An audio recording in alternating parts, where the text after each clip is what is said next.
After arriving in Los Angeles 45 years ago, David Tran turned Sriracha into a billion-dollar empire. This is the story of a man who's not as popular as the company he founded or the product he manufactures. This dedicated entrepreneur would stick to his own principles and build a company despite hardship and challenges. This is the story of David Tran, a man who fled from communism to seek refuge in the United States, yet somehow managed to build a hot sauce company worth over $1 billion today. In this video, we will shine light on David Tran, how he may or may not have formulated his hot sauce recipe, how he started his business, and every obstacle he had to overcome to scale it up. Want to know his recipe for success? Stay tuned to find out. David Tran and his family had already started a hot sauce business while in Saigon, Vietnam.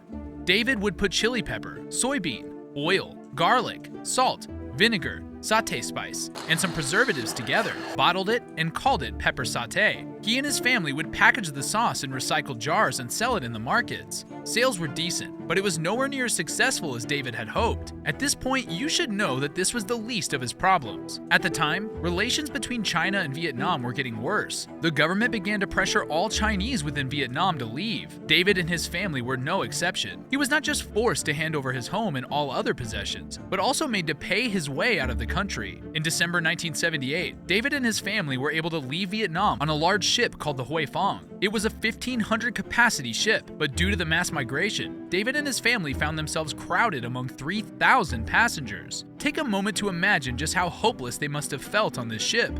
To make things worse, Hong Kong and a couple of other coastal cities refused to let the Hoi Phong and its passengers in. I really don't blame them. Over 100,000 refugees from China had already arrived in these cities, which put a strain on their social welfare programs. On the 19th of January 1979, the United Nations High Commissioner for Refugees intervened, and all those aboard the Hoi Phong were given temporary asylum in Boston. David was bent on starting up the hot sauce business again in the United States, but he found it difficult to do so. For one, he and his family struggled with the cold winter. They also soon realized that they would not be able to grow fresh chili peppers in the area. As soon as he could, David moved his family to Los Angeles. Here, he knew he would be able to grow his peppers. During a trip to Chinatown, he also discovered that all the imported hot sauce on the shelves were not as good as his pepper satay. Feeling very confident, he started again. He bought a Chevy van, which he used to sell his hot sauce from door to door. In the first month, he already made a few $1,000s in profit. With each month that passed, he sold even more. As you can imagine, it was time to expand the business. But for some reason, none of the banks would give David a loan. And what do you think he did? He took a big risk and put his family's savings into the business.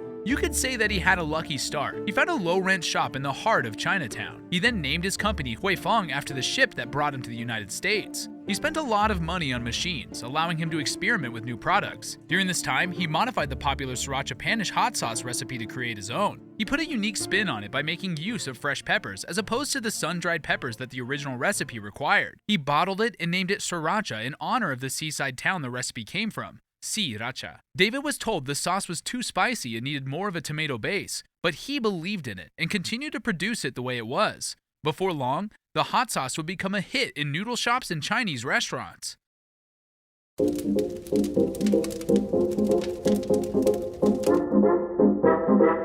Now let us talk about the man David Tran, but before you can understand how it all started for him in the United States, you first need to understand where he was coming from and why. Starting in 1976, people like David Tran who were living in Vietnam did not have it easy. The conflict between Vietnam, Laos, and Cambodia lasted from 1955 up until 1975. So at this time, the conflict was over. But as you can expect, things would not be rosy. In the years that would follow, living in Vietnam would become more difficult for David and his family. He belonged to a minority group that the communist regime in Vietnam were fighting against. While he might have been born there, the government still considered him too Chinese to live amongst them. At the age of 30, he traded everything he had worked so hard to own and converted it into gold. He and his family would join a large number of Chinese to leave their cities in search of greener pastures. David and his family settled in Saigon, a less hostile part of Vietnam. They worked hard and managed to acquire a small piece of land to do a little farming. Here, David began to grow and sell fresh chili peppers. Unfortunately, the business did not do so well due to heavy competition. He then decided to focus on converting those peppers into a sauce that he could sell. We know you're expecting an inspiring story of how he would dedicate his time to developing the perfect sauce. Well, I'll tell you. But you should note that this story does not belong to David Tran. Way back in the early 1900s, a Thai businessman named Gimswa Tim Krajong from the seaside town of Sriracha was on the cusp of formulating a revolutionary culinary sauce, the Sriracha panish. During his travels to Laos, Cambodia, and Myanmar, he discovered that each place had a special sauce that was used by its people. The sauce was either salty, sour, or sweet, but he figured that the perfect combination of all three would make for the perfect sauce. When he got back to Sriracha, he got to work on experimenting with his idea, which was the perfect hot sauce that suits the Thai palate. You might not realize just how cumbersome this process must have been. We mean, this was a time with barely any mechanized food processors. Imagine that. It took Gimswa weeks and sometimes months just to completely roll out one hot sauce before he could start all over again. First, he had to blend the flavors into one another seamlessly, such that no flavor overshadowed the other. It wasn't until he experimented with prick chi fa peppers, vinegar, garlic, sugar, and sea salt that he finally got the perfect salty, sweet, and tangy hot sauce he wanted. His daughter, Thanam Chakpak, loved the sauce and began serving it with her seafood. Everyone loved the sauce, and Thanam saw the business opportunity in the sauce. Unfortunately, by the time she started bottling her father's hot sauce commercially, she made two mistakes. Today, when you stumble upon something like this, the first thing that would cross your mind would be to patent your product, right? Thanam did not take the time out to do this. She simply slapped the company name, Sriracha Panish, on the bottle and began to sell them. Huge mistake. Want to know what else was branded on the bottle? And you might be pissed at this one, but yeah, the ingredients to what should have been a secret recipe. Mistake after mistake. As you can imagine, with a hot sauce so unique, everyone began using the recipe to produce their own hot sauce. This recipe spread throughout Southeast Asia, alas including Vietnam. You see, this is how David Tran would come to lay his hands on such a perfect hot sauce recipe. Do share your thoughts with us in the comments section. Don't forget to like this video and share it with someone who needs to feel inspired. Subscribe to the channel as well and hit that notification bell so you don't miss any upcoming videos like this one.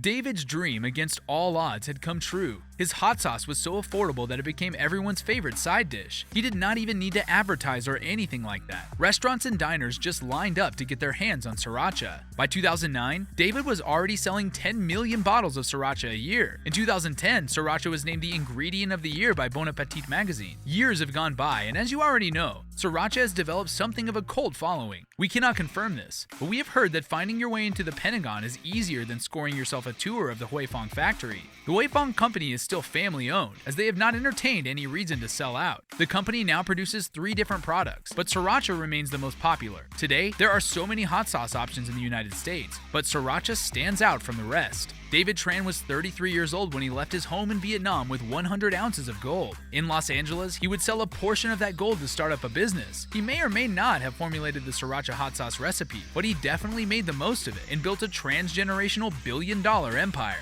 When asked how he was able to do all this, he said, "I feel most fulfilled knowing that everyone loves my product. That feeling is better than earning money. So I will tell everyone, and I'm telling you, don't do things just for the money. No matter what you do, success is not guaranteed. You just have to work hard and swallow the bitter pill." We couldn't have said it any better. The key to success is more in fulfillment than hard work. Find something you love and stick with it. Think outside the box and never take no for an answer. If David Tran can do it, you can too.